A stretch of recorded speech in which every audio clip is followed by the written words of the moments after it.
Hi friends, today we are going to discuss about the peace deal happened between the Israel and UAE. నిన్న phone conversation తర్వాత ముగ్గురు prominent leaders మధ్యలో, national leaders మధ్యలో, అది Trump, Netanyahu and Arab Emirates leader మధ్యలో conversation నడిచినాక ఈ piece deal గురించి ఒక అగ్రిమెంట్కి వచ్చిళ్ళు. అది మేబీ వైట్ హౌస్ వచ్చినాక దాన్ని పేపర్ మీద పెడతారు కాబట్టి, అంటే ట్రంప్ ఆల్రెడీ ఇన్వైట్ చేసిన ఆయన ఇవాళ వైట్ హౌస్ రమ్మని వీళ్ళ ముగ్గురిని. దాని తర్వాత అగ్రిమెంట్ ఫైనలైజ్ అవుతుంది. ఇది ఎంత ఇంపార్టెంట్ అంటే, బికాజ్ మనందరికీ తెలుసు మిడిల్ ఈస్ట్ జోనే అన్నిటికంటే కాన్ఫ్లిక్ట్ జోన్. టెర్రరిజం అక్కడనే ఎక్కువ ఉంటుంది, కంట్రీస్ మధ్యలో డిఫరెన్సెస్ కూడా చాలా ఎక్కువ ఉంటాయి. కాబట్టి ఇది ఎందుకు ఇంపార్టెంట్, ఎట్లా ఏ కంట్రీస్ మీద ఎట్లా ఇంపాక్ట్ అవుతుందో ఒకసారి చూద్దాం. వీటి ఇజ్రాయిల్ యూఏఈ మధ్యలో గొడవలు ఎందుకు, అసలు రిలేషన్ ఏంటిది వీటి రెండింటి మధ్యలో, ఒకసారి వీళ్ళు చూద్దాం. ఇది పీస్ ట్రీటీ మధ్యలో, పీస్ ట్రీటీకి సంబంధించి చాలా ఇంపార్టెంట్ ఇష్యూ రెండింటి మధ్యలో, యూఏఈ కానీ ఇజ్రాయిల్కు. ఎందుకు అంటే చెప్పిన కదా ఇప్పుడే, అక్కడ అది చాలా పెద్ద వార్ జోను. ఆల్మోస్ట్ కొన్ని వీళ్ళ హిస్టరీ కన్సిడర్ చేస్తే థౌజండ్స్ ఆఫ్ ఇయర్స్, ఎప్పుడైతే జెవిష్ మనకు తెలుసు ఇజ్రాయిల్ ఎంత ఇంపార్టెంట్ ప్లేసో, 3 రిలీజియన్స్, 3 అబ్రహామిక్ రిలీజియన్స్, 3 అక్కడనే పుట్టినాయి, జెరూసలం ఆ ఏరియాలోనే పుట్టినాయి. కాబట్టి అంటే ఆ ముగ్గురికి ఆ ఇంపార్టెంట్ ప్లేస్ అది, అక్కడనే పుట్టడం అని కాదు కానీ సేమ్ ఐడియాలజీతోని ఆల్మోస్ట్ మొనోలిథిక్ రిలీజియన్ వాళ్ళ సేమ్, కొన్ని నేమ్స్ కానీ అవన్నీ సేమ్ ఉంటాయి ఆల్మోస్ట్, చిన్న చిన్న డిఫరెన్సెస్తోని. కాబట్టి ఇది చాలా ఇంపార్టెంట్. వాటి మధ్యలో కాన్ఫ్లిక్ట్ ఏంటిది, రీజన్స్ ఆఫ్ కాన్ఫ్లిక్ట్ ఏంటి, ఎప్పుడెప్పుడు గొడవలు జరిగినాయి, ఇది ఎప్పుడు ఇంటెన్సిఫై అయింది, దేని తర్వాత ఏ తర్వాత స్టార్ట్ అయింది అనేది ఒకసారి చూద్దాం. విల్సి ఫార్మేషన్ ఆఫ్ యూఏఈ. యూఏఈ ఎప్పుడు ఫార్మేషన్ జరిగింది అంటే, యూఏఈ ఎప్పుడు అసలు ఫామ్ అయింది. యూఏఈ అంటే యునైటెడ్ అరబ్ ఎమిరేట్స్.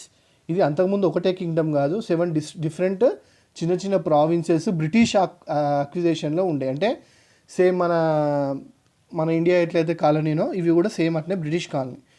ఇది ఎవరు దీన్ని యునైట్ చేసింది, ఎవరు ఫాదర్ ఫిగర్ వాళ్ళకు, షేక్ జాయద్ బిన్ సుల్తాన్ అల్ నయాన్. ఈయన యూఏఈని ఫౌండ్ చేసిండు, ఫౌండింగ్ ఫాదర్. సేమ్ మనకు మహాత్మా గాంధీ ఎట్లనో father of the nation, same ఈయన కూడా అదే పొజిషన్. 7 ఎమిరేట్స్ను యునైట్ చేసిండు. ఎవరి రోజు, 2 డిసెంబర్ 1971. అంతకుముందు రోజు వాళ్ళ బ్రిటిష్తో ఉన్న అగ్రిమెంట్ అయిపోయింది. అంటే ఎన్ని రోజుల వరకు మేము ఇక్కడ రూల్ చేయొచ్చు. సేమ్ మన ఇండియా ఎట్లయితే ఇండియా ఇండిపెండెన్స్ వచ్చినాక కూడా నిజాం కానీ, గోవా ప్రొవిన్స్ పోర్చుగల్కి కానీ కొన్ని రోజుల వరకు నడిచినాయి. కొన్ని రోజుల తర్వాత కూడా ఆక్యుపైల్నే ఉండే, కాలనీస్ లెక్కనే ఉండే.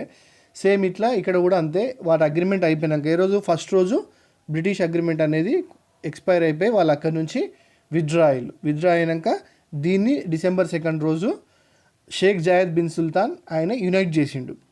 ఏంటి అవి 7 ప్రావిన్సెస్: షార్జా, ఫుజైరా, అజ్మన్, అల్ కొయాన్, అబుదాబి, దుబాయ్. ఇవన్నీ డిసెంబర్ 2 రోజే యునైట్ అయిపోయినాయి. ఒకటి రసల్ ఖైమా అనేది ఒకటి మాత్రం లేట్గా జాయిన్ అయింది. అది ఎప్పుడు, ఫిబ్రవరి 1972 రోజు జాయిన్ అయింది.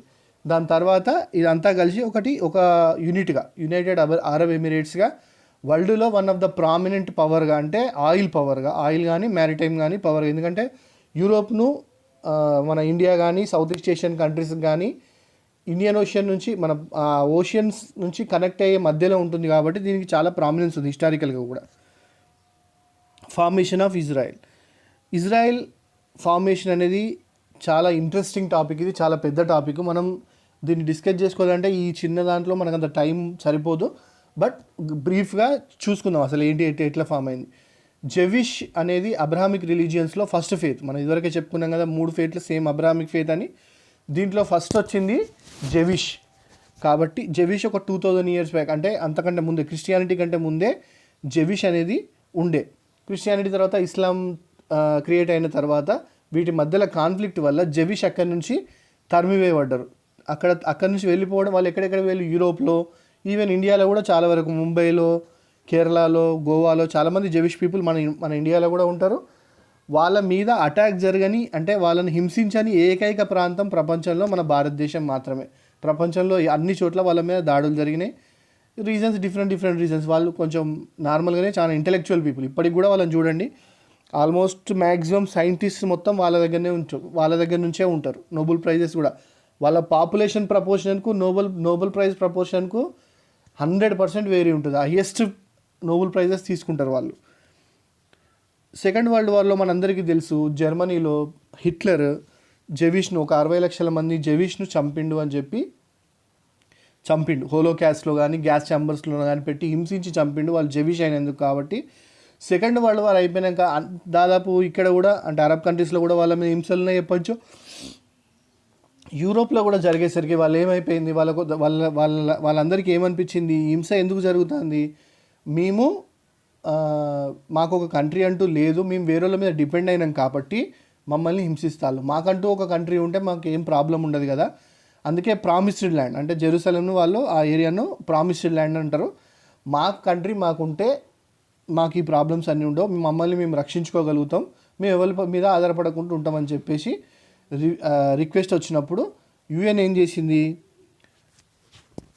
వెస్ట్ ఏషియన్ కంట్రీ, వెస్ట్ మన ఏషియాకు వెస్ట్ ఉంటుంది కదా, ఇండియా కూడా వెస్టర్న్ సైడే ఉంటుంది కదా, west Asian country UN partition plan 181 number గుర్తుంచుకోండి, 181 పార్టీషన్ ప్లాన్. ఏం చేసి వాళ్ళు 1947లో పాలస్తీన్కి సపరేట్గా పాలస్తీన్ అరబ్స్కి సపరేట్ స్టేట్, జెవిష్కు సపరేట్ స్టేట్ అంటే జూస్ పీపుల్కు సపరేట్ స్టేట్, వాళ్ళకి సపరేట్ స్టేట్ డిక్లేర్ చేసి జెరూసలం ఎందుకు ముగ్గురికి, నేను చెప్పిన కదా ఇదివరకే 3 మతాలకు ఇంపార్టెంట్ ప్లేస్ కాబట్టి దీన్ని ఇంటర్నేషనలైజ్ చేసిళ్ళు. అంటే ఎవరి కంట్రోల్లో ఉండదు. ఇప్పుడు మనకైతే ఢిల్లీ ఎట్లయితే సెంట్రల్ గవర్నమెంట్ యూనియన్ టెరిటరీ అట్లా ఉంటుందో, యానం కానీ పుదుచ్చేరి కానీ, ఇది ఇంటర్నేషనల్ అంటే యూఎన్ కంట్రోల్ కానీ అట్లా ఉంటుంది ఇది. ఎందుకంటే ముగ్గురికి ఇంపార్టెన్స్ ఉన్న ప్లేస్ మళ్ళీ కాన్ఫ్లిక్ట్స్ రేజ్ అయితే అన్న కారణంతో దీన్ని ఇంటర్నేషనలైజ్ చేసిళ్ళు. ఇది జెవిష్ ఎట్లా యాక్సెప్ట్ చేస్తారు, ఎందుకంటే అది వాళ్ళ డిమాండ్ కాబట్టి. అరబ్స్ రిజెక్ట్ చేసిళ్ళు, ఎందుకంటే ఇది మా ల్యాండ్ నుంచి తీసుకొని వాళ్ళకి ఇస్తున్నారు, ఇది అసలైతే మాది అని చెప్పేసి అప్పటి నుంచి వాళ్ళ మధ్యలో గొడవలు అనేవి స్టార్ట్ అయినాయి. చాలా చాలా యుద్ధాలకు దారితీసినాయి. ఈవెన్ ఇప్పటికి కూడా చూడండి, ఎప్పటికీ గాజా కానీ పాలస్తీన్ కానీ మనం ఫేస్బుక్ పోస్టులలో కూడా చూస్తుంటాం, pray for Palestine, pray for Gaza అట్లా అని పోస్టులు చూస్తుంటాం కదా. రెండింటి మధ్యలో ఎప్పటికీ గొడవలు నడుస్తూ ఉంటాయి. మన వీళ్ళ టెర్రరిస్టులు ఇక్కడి నుంచి బాంబింగ్ చేస్తూ ఉంటారు, వాళ్ళ ఆర్మీ అక్కడ నుంచి వెపన్స్ కానీ మిసైల్స్ కానీ లాంచ్ చేస్తూ ఉంటారు. Israel technically number 1 country in the world. వాళ్ళను దాటి టెక్నాలజీ ఇంతవరకు అయితే ఎవరు లేదు. సెల్ఫ్ డిఫెన్స్ మెకానిజం, ఈవెన్ మన గల్వాన్ వ్యాలీ ఫేస్ ఆఫ్ అయిపోయాక చైనా నుంచి థ్రెట్ ఉందని చెప్పి వాళ్ళ మిసైల్స్ని బ్రేక్ చేయడానికి ఇండియాకు కూడా వాళ్ళు డేవిడ్ స్లింగ్ అనే డిఫెన్స్ ఎక్విప్మెంట్ మనకు సప్లై చేసిళ్ళు. డిఫెన్స్ మెకానిజంలో వాళ్ళని మించిన వాళ్ళు ప్రపంచంలో ఎవరూ లేరు. Wars between Arabs and Israel's, నేను చెప్పినా కదా, ఇది ఇవ్వడంతో అరబ్స్ యాక్సెప్ట్ చేయలేదు.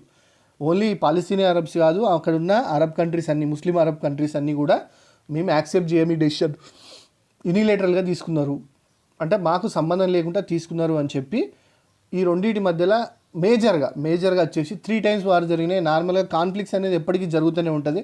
సేమ్ మన ఇండియా పాకిస్తాన్ లెక్క ఎట్లయితే అయిందో ఇక్కడ కూడా 3 times అఫీషియల్గా పెద్ద వార్స్ అనేవి అయింది. ఫస్ట్ వార్ ఆఫ్ ఇండిపెండెన్స్ ఎప్పుడైంది, 1947 to 49 మధ్యలో అయింది. ఇజ్రాయెల్తోని ఎవరెవరు పోటీ పడ్డారు, నేను చెప్పినా కదా, ముస్లిం అరబ్ కంట్రీస్ అన్నీ పోటీ పడ్డాయి, అంటే యుద్ధం జరిగింది. Egypt, Iraq, Jordan, Syria, Lebanon, Saudi, Yemen వీళ్ళందరూ army of holy war Al Najda అని ఒకటి ఫామ్ చేసుకొని, ఒక మన జేఏసీ లెక్క ఒకటి ఫామ్ చేసుకొని ఇజ్రాయెల్తోని వార్ చేసిళ్ళు. బట్ ఇజ్రాయెల్ విన్ అయింది ఆ వార్లో. ఆ వార్ కూడా చాలా ఇంట్రెస్టింగ్గా ఉంటుంది. దాని గురించి కూడా మనం నెక్స్ట్ టాపిక్స్లో ఇజ్రాయెల్ సపరేట్ డిస్కస్ చేసుకున్నప్పుడు మనం చెప్పుకుందాం. ఎందుకంటే ఆ వార్ ఎందుకు ఇంపార్టెంట్, వాళ్ళు యూజ్ చేసిన టెక్నిక్స్ ఏంటి, చాలా ఇంట్రెస్టింగ్గా ఉంటుంది. ఇజ్రాయెల్ చెప్పినా కదా, చాలా ఇంటెలిజెంట్ పీపుల్ వాళ్ళని, వీళ్ళు ఇన్ని కంట్రీస్ వాళ్ళని అవుట్ నెంబర్ చేస్తే but still they one the war. Sinai war ఏంటిది, సూజ్ కెనాల్ తెలుసు కదా మీకు, ఈజిప్ట్ దాని మధ్యలో ఉండే సూజ్ కెనాల్, దాని గురించి వార్ జరిగింది. ఇజ్రాయెల్కి ఎవరు సపోర్ట్ చేసిళ్ళు, ఫ్రాన్స్, యూకే. వాళ్ళ తర్వాత ఈజిప్ట్ ఓడిపోయిన తర్వాత వాళ్ళతోని పీస్ ట్రీటీ కూడా చేసుకున్నారు. 1979 వార్లో సినైని ఇజ్రాయెల్ ఆక్యుపై చేసుకున్నాక మళ్ళీ పీస్ ట్రీటీలో వాళ్ళకి ఇచ్చేస్తారు. అంటే మీ మీదకి మేము యుద్ధం రాము, మా మీదకి మీరు కూడా యుద్ధానికి రావద్దు అని చెప్పేసి ఒక అగ్రిమెంట్ చేసుకుంటారు. వాళ్ళు ఇప్పటికి కూడా అదే కట్టుబడి ఉన్నారు. 6 Day వార్, ఇది హిస్టరీలో మిడిల్ ఈస్ట్ డెమోగ్రఫీని, జియోపాలిటిక్స్ను చేంజ్ చేసిన వార్ ఏంటిది అంటే 6 Day వార్ 1967. ఇజ్రాయెల్ను ఒక డామినెంట్ ఫోర్స్గా నిలబెట్టిన వార్ ఇది. ఈ 6 Days వార్లో అక్కడున్న అరబ్ ఫోర్సెస్ అన్నిటినీ ఇజ్రాయెల్ ఒకటే ఓడించింది. మనం ఏదైతే సర్జికల్ స్ట్రైక్స్ లేదంటే బాలాకోట్ ఎయిర్ స్ట్రైక్ అంటున్నామో 1967లోనే వీళ్ళు చేసిళ్ళు. ప్రిఎంప్టివ్ స్ట్రైక్స్ అంటే వాళ్ళు ఎక్కడున్నారో గుర్తించి వాళ్ళు వాళ్ళు యుద్ధానికి రేపు వస్తారు అంటే ముందు రోజే వెళ్ళి వాళ్ళను బాంబింగ్ చేయడాన్ని ప్రిఎంప్టివ్ స్ట్రైక్స్ అంటారు. వీళ్ళు అదే చేసి వీళ్ళ టాక్టిక్స్తోని 6 డే వార్ను దాదాపు అన్ని కంట్రీస్తోని గెలిచిళ్ళు. ఈజిప్ట్, సిరియా, జోర్డాన్, ఇరాక్, ఈ మిడిల్ ఈస్ట్ కంట్రీస్ కూడా బయట నుంచి మద్దతు ఇచ్చినాయి. లెబనాన్ కొంతవరకు మైనర్ ఇన్వాల్వ్మెంట్ ఉంది లెబనాన్ది. కానీ లెబనాన్ ఏం చేసిన తర్వాత వీళ్ళతోని పీస్ అగ్రిమెంట్ చేసుకుంది. అంటే ఇప్పుడు అరబ్ కంట్రీస్లో 2 కంట్రీస్ వీళ్ళతో ఆల్రెడీ పీస్ అగ్రిమెంట్లో ఉన్నాయి అఫీషియల్గా. అన్అఫీషియల్గా చాలా కంట్రీస్ ఉన్నాయి. వీళ్ళ నుంచి చాలామంది టెక్నాలజీ షేర్ చేసుకుంటారు. లెబనాన్ను ఈజిప్ట్ మాత్రం అఫీషియల్గా వీళ్ళతోని టైఅప్లో ఉన్నాయి. ఇది మిడిల్ ఈస్ట్ ల్యాండ్స్కేప్నే మొత్తం చేంజ్ చేసింది, పవర్ డైనమిక్స్ మొత్తాన్ని. ఇది చేయబట్టే మన యూరోపియన్ కంట్రీస్కు, మన అమెరికాకు దుబాయ్ కానీ సౌదీ కానీ అవి దగ్గరైంది. ఎందుకు? ప్రొటెక్షన్ కోసం, ఇజ్రాయెల్ నుంచి రక్షణ కోసం అవి వాటికి అమెరికాకు దగ్గరైంది. ఎందుకంటే ఇజ్రాయెల్ కూడా వాళ్ళ అలియే కాబట్టి. ఇప్పుడు ఏంటిది, ఇప్పుడు మనకు కాన్ఫ్లిక్ట్ ఎక్కడ వచ్చింది? ఈ మధ్యలో కూడా కాన్ఫ్లిక్ట్ ఎక్కడ నడుస్తుంది? ఈ వెస్ట్ బ్యాంక్ ప్రావిన్స్. ఈ వెస్ట్ బ్యాంక్ అని చెప్పిన కదా,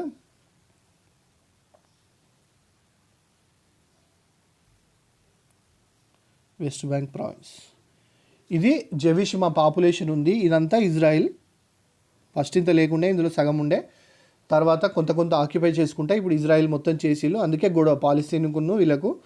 ఈ వెస్ట్ బ్యాంక్ ఉంది కదా, ఇది అనెక్స్ చేస్తా అని చెప్పి నెతన్యాహు చెప్పిండు. నెతన్యాహు ఇది నేను అనెక్స్ చేస్తా, నేను అక్కడ జెవిష్ పాపులేషన్ ఉంది, హిస్టారికల్గా ఇది మాదే. సేమ్ ఎట్లయితే చైనా అరుణాచల్ ప్రదేశ్ మాదే, లేదంటే ఇంకేదైనా హిస్టారికల్గా మాదే అని చెప్తుందో, కంటెక్స్ట్ డిఫరెంట్, బట్ వాదన చెప్తున్నా మీకు ఎగ్జాంపుల్ అర్థం కావడానికి. ఇది మాదే అని వాళ్ళు చెప్పి ఆక్యుపై చేసుకోవడానికి చేసిళ్ళు. ఇది కూడా one of the main reason. ఇప్పుడు వీళ్ళ మధ్యలో అగ్రిమెంట్లో ఈ వెస్ట్ బ్యాంక్ కూడా ఏం చేసిళ్ళు, ఇప్పుడు ఇజ్రాయెల్ ఏం ప్రామిస్ చేసింది పీస్ ట్రీటీలో, మేము వెస్ట్ బ్యాంక్ను అనెక్స్ చెయ్యం, దాన్ని ఇండిపెండెంట్గానే ఉంచుతాం అని చెప్పింది. అబ్రహం అగ్రిమెంట్ నేను చెప్పిన కదా, వీళ్ళ 3 రిలీజియన్స్ ఆల్మోస్ట్ సేమ్ నుంచి వచ్చినాయని. అందుకే ట్రంప్ దీన్ని ఏం స్పెల్ చేసిండు అంటే అబ్రహం అగ్రిమెంట్ అని అన్నాడు. అబ్రహం అనేది వాళ్ళ ముగ్గురికి పవిత్రమైన పేరు కాబట్టి, దాని పేరు క్రిస్టియన్స్కు, ముస్లిమ్స్కు, జెవిష్కు కాబట్టి దీన్ని అబ్రహం అగ్రిమెంట్ అని అన్నాడు.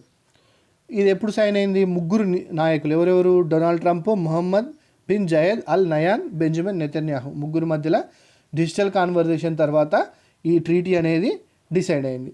ఇజ్రాయెల్ ఏం చెప్పింది? ఇప్పటిదాకా చెప్పిన కదా, వెస్ట్ బ్యాంక్ అనెక్సేషన్ను స్టాప్ చేస్తా అని చెప్పింది. అంటే వెస్ట్ బ్యాంక్ని ఏదైతే అనెక్స్ చేస్తా అనుకున్నదో ఈ ట్రీటీ ఇప్పుడు ఇద్దరికి బెనిఫిట్ కావాలి కదా. పీస్ ట్రీటీ అంటే ఎప్పుడైతే పీస్ ట్రీటీ అందరు ఎప్పుడు యాక్సెప్ట్ చేస్తారు? ఎప్పుడైతే ఈ 2 వైపులా బెనిఫిట్స్ జరిగినప్పుడు. వీళ్ళు ఏం చెప్పిళ్ళు, ఇజ్రాయెల్ మేము వెస్ట్ బ్యాంక్ని ఆక్యుపై చేయం, అక్కడ బాంబింగ్ చేయం, అట్ ద సేమ్ టైం మా నుంచి కూడా మీ నుంచి కూడా మాకు అంతే హెల్ప్ రావాలి.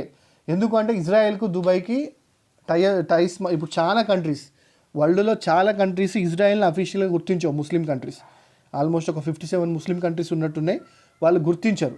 ముస్లిం కంట్రీస్ కాకుండా మిగతాయి కూడా గుర్తించవు. ఇండియాకు ఇజ్రాయెల్ని కూడా అఫీషియల్ రిలేషన్స్ లేకుండే. ఫస్ట్ నరసింహారావు వచ్చినాక అఫీషియల్ రిలేషన్ 1992లో స్టార్ట్ అయింది. తర్వాత ఇప్పుడు రీసెంట్గా Narendra Modi first prime minister Israel visit చేయడానికి. ఇజ్రాయెల్ ఎవరు విజిట్ చేసి ఫస్ట్ ప్రైమ్ మినిస్టర్ అంటే నరేంద్ర మోడీ. అది కూడా ఇంపార్టెంట్ గుర్తుంచుకోండి. మనకు ఇప్పుడు బలమైన ఫ్రెండ్షిప్, అంటే పాలస్తీనాతో కూడా సేమ్ రిలేషన్స్ ఉన్నాయి. పాలస్తీనాకి ఆక్యుపేషన్కు మన ఇండియా కూడా మద్దతు ఇవ్వదు. వెస్ట్ బ్యాంక్ అనెక్సేషన్ ఏదైతే ఉందో, ఇండియా కూడా వీళ్ళకు ఇజ్రాయెల్కి అగెన్స్ట్గా ఓటేసింది యూఎన్లో. ఎందుకంటే ఎవరిని ఆక్యుపై, ఇండియా సిద్ధాంతం ఏంటిది, మేము ఎవరిని ఆక్యుపై చేసుకోం, మా మీదకి కూడా ఎవరు రావద్దనే శాంతి నినాదంతో ఉంటుంది కాబట్టి దీనికి అపోజిట్గా వాళ్ళు ఓటేసిలు. ఎంత ఫ్రెండ్స్ అయినా కూడా పాలస్తీనా కూడా చాలా క్లోజ్ అలీ మనకు ఫస్ట్ నుంచి.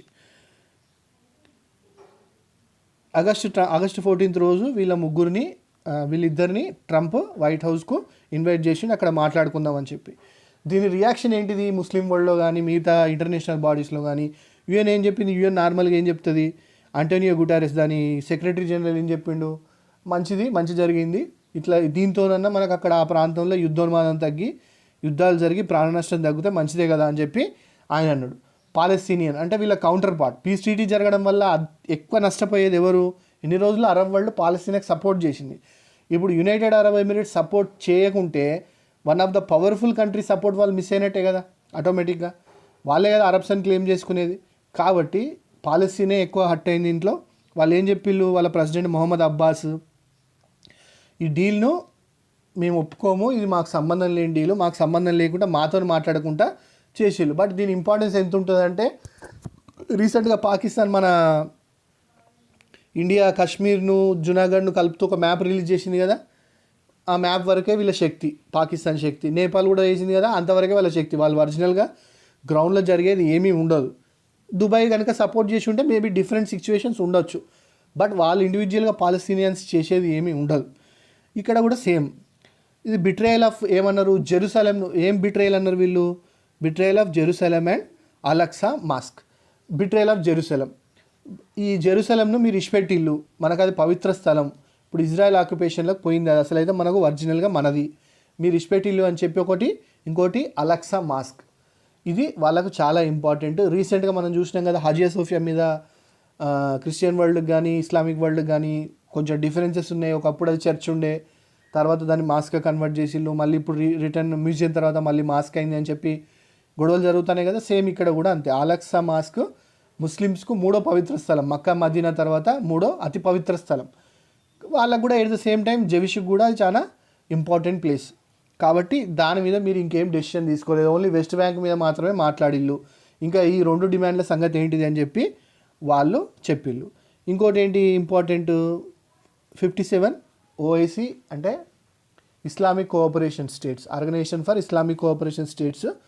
వీళ్ళ డెసిషన్ పెండింగ్ ఉంది. ఎందుకంటే ఇది చాలా ఇంపార్టెంట్ టర్న్, ఇది డెసిషన్ మిడిల్ ఈస్ట్లో. ఎందుకు అంటున్నామంటే ఇస్లామిక్ వరల్డ్ 2 పార్ట్స్ అయ్యే ఛాన్సెస్ ఉన్నాయి. ఇంత first world war, second world war కంటే ముందు ఇస్లామిక్ వరల్డ్ను ఒటోమన్ ఎంపైర్ అంటే టర్కీ రూల్ చేసింది ఎక్కువ రోజులు. అంతకంటే ముందు అరబ్స్, ఫస్ట్ ప్రాఫెట్ మొహమ్మద్ వచ్చినప్పుడు అరబ్స్ చాలా ఎక్కువ రోజులు రూల్ చేసిళ్ళు. దాని తర్వాత పర్షియా తర్వాత టర్కీ. ఇప్పుడు మళ్ళీ 2 పార్ట్స్గా డివైడ్ అయిపోయింది వరల్డ్. ఇస్లామిక్ వరల్డ్ 2 పార్ట్స్గా డివైడ్ అయ్యే ఛాన్సెస్ ఉన్నాయి. అరబ్ కంట్రీస్, ఈజిప్ట్, లెబనాన్ ఇవన్నీ ఒక సైడ్, మిగతా ఏదైతే మన ఇరాన్ ఎందుకంటే వీళ్ళకి శత్రువు కాబట్టి, సౌదీకి ఇరాన్కు పడదు కాబట్టి ఫస్ట్ నుంచే ఇరాన్, టర్కీ పాకిస్తాన్ కూడా టర్కీ సైడ్ వచ్చే ఛాన్సెస్ ఉన్నాయి. మేబీ చెప్పలేం, కన్ఫర్మ్గా చెప్పలేం. బట్ ఇస్లామిక్ వరల్డ్ 2 పార్ట్స్గా బ్రేక్ అయ్యే ఛాన్సెస్ మాత్రం 100% కనబడుతున్నాయి. Thank you very much. Please comment and share. కొంచెం గ్యాప్ వచ్చింది నాకు, కొంచెం వేరే పర్సనల్ వర్క్స్ ఉండడం వల్ల గ్యాప్ వచ్చింది. మళ్ళీ రెగ్యులర్గా వీడియోస్ వస్తాయి. మీకు ఈ సజెషన్స్ ఏమైనా ఉంటే, ఏమైనా టాపిక్స్ మీద చెప్పదలుచుకొని ఉంటే నాకు చెప్పండి. Thank you very much. Please share, comment and subscribe. Thank you very much.